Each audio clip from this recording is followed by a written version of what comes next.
Baik pemirsa TVRI Parlemen, baru-baru ini dalam rapat Komisi 2 DPR RI dengan KPU, di sini KPU menyampaikan bahwa KPU akan menggunakan alat untuk rekapitulasi suara, yakni Sirekap atau Sistem Informasi Rekapitulasi Suara.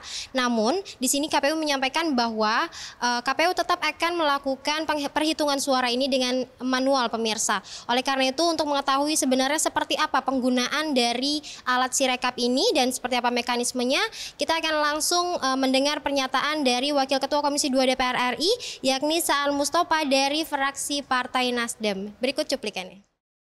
Terkait dengan soal sistem rekapitulasi ya, itu nanti akan sama. Yang beda adalah sebutannya saja. Dulu situng misalnya kan itu kan, sekarang menggunakan Sirekap.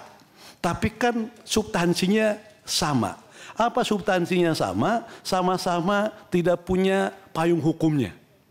Sehingga kalau misalnya ada persoalan mendasar, kita tidak punya cantelan payung hukumnya, itu menjadi masalah bersama. Nah akhirnya yang namanya situng dulu, itu hanya dijadikan sebagai pembanding. Apalagi situng kadang dalam prosesnya kalah cepat dengan quick count. Misalnya gitu loh. Macam-macam kan, sehingga masyarakat sudah punya kesimpulan tentang hasil pemilu, sementara sistem rekap yang ada di KPU penyelenggara itu misalnya yang masuk ke sistem tabulasinya baru sekian suara.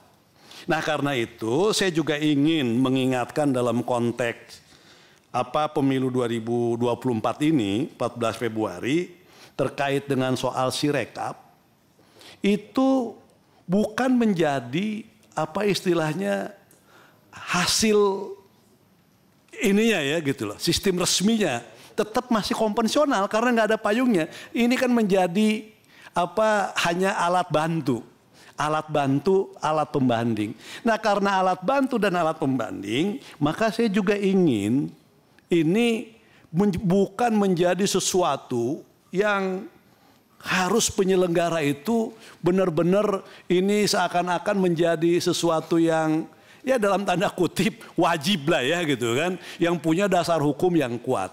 Nah karena itu maka dalam soal nanti turunannya itu juga menjadi turunannya kan akan banyak nih.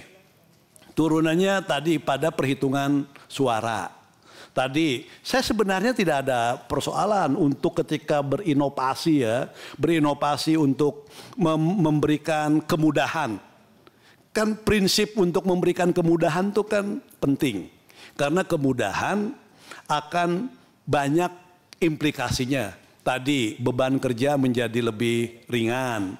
Yang kedua menjadi lebih efisien dari tenaga kan gitu. Yang kedua biaya dan banyak hal lah kan itu loh. Tapi tetap kita harus bersandar kepada payung hukumnya. Baik pemirsa TVRI Parlemen, demikian pernyataan yang disampaikan oleh Wakil Ketua Komisi 2 DPR RI, yakni Saan Mustafa, terkait dengan mekanisme penggunaan dari alat bantu Sirekap yang disampaikan oleh KPU.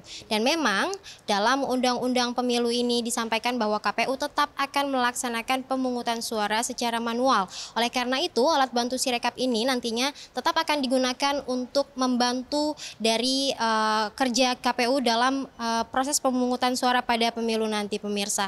Dan tadi disampaikan bahwa memang ini merupakan inovasi dari KPU untuk membantu mengefisiensi waktu, tenaga, dan juga biaya dari rekapitulasi suara pada pemilu nanti. Meskipun Sirekap ini belum memiliki payung hukum, pemirsa. Dan demikian yang dapat saya laporkan, saya Nazia Sudirja kembali ke studio.